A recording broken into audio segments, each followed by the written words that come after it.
Hello and welcome to another Nobleman's View Guide. Today I'm going to make a pie. Minced beef, red onion.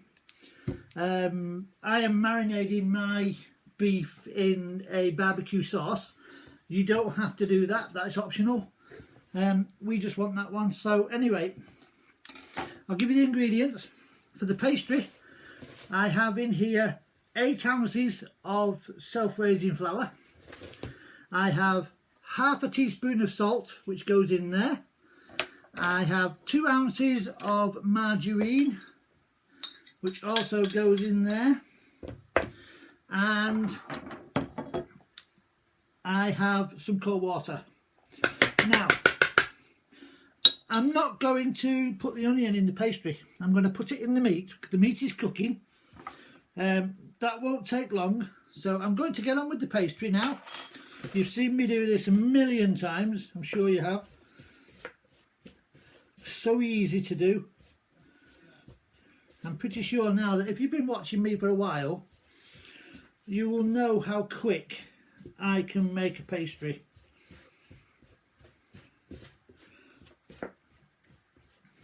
So, like I said, today I'm making a minced beef and onion pie. We're going to have this for our dinner with some mashed potatoes. Doesn't take long in the oven. Once you put it in the oven, you're looking at half an hour, if that. You know, I'll put the oven on when I go and do the meat anyway, because the meat's not far off done. It's cooking nicely. My cat sat in there watching it, so I know it's fully trusted. Yeah, he won't eat it. He's sat on the floor in front of the oven. Anyway, right. Now I've got that, I want a diddly touch of water. You don't need much water to make this one. I do it a couple of spoons at a time because it soon takes, you know, I found that the pastry that I make when I do this, it soon takes.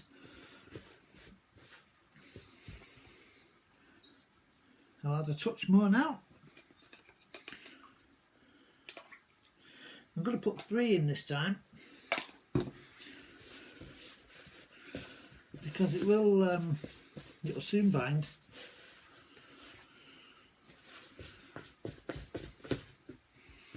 My Moggy is waiting for his tea. My little Garfield.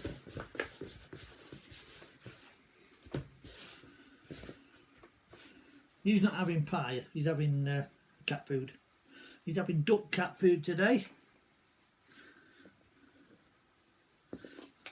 Now, I don't know about you, but I'm not one of these that I don't like to measure. Do you know what I mean?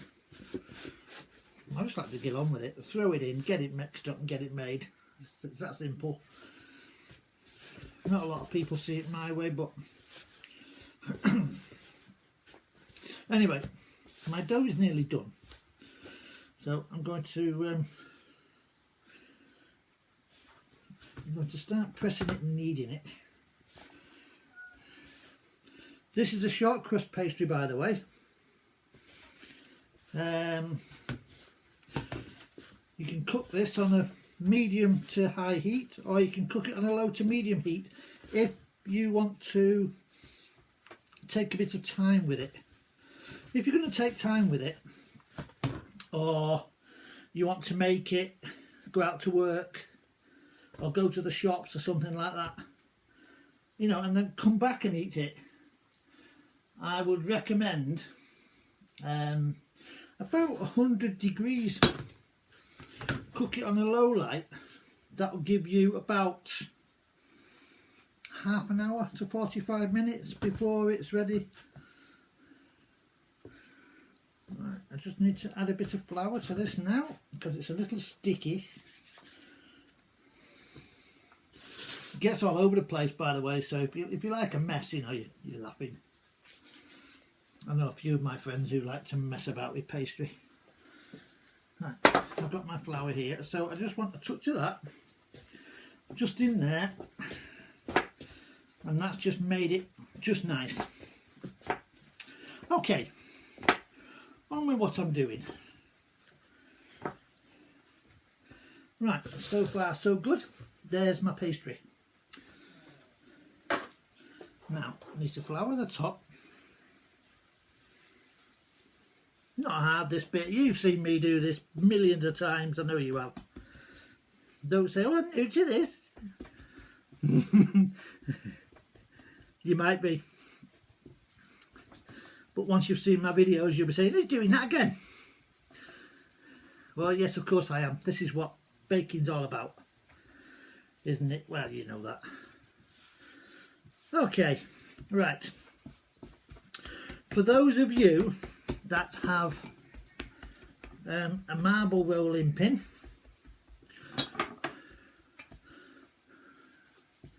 there's my lid. You know me,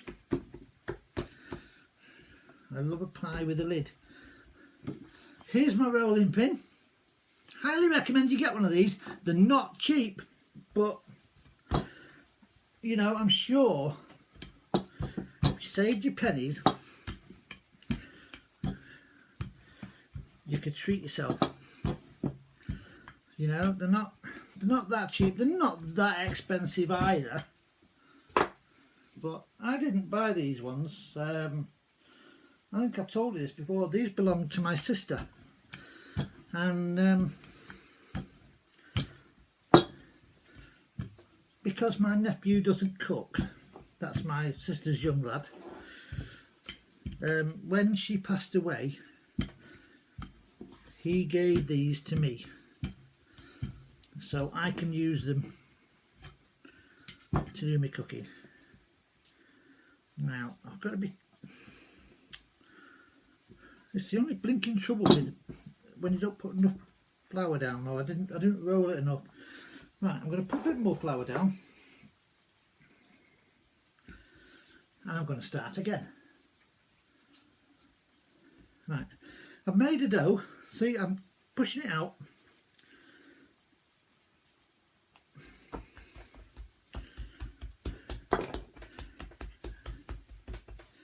Right, now I'm going to roll it. I am looking for about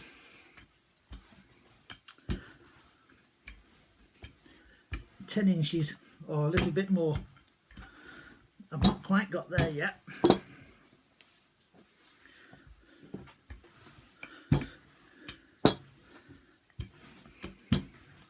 As you can see, I'm putting a bit of pressure on it to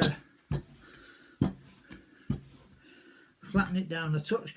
Place it over there like that. Here's your flan dish. Lift it up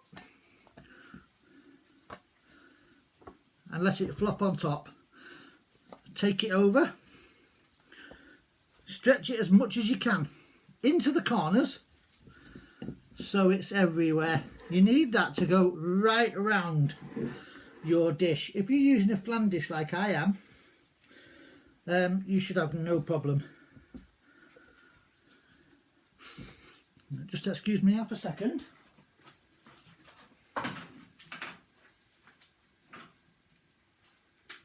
My meat is done.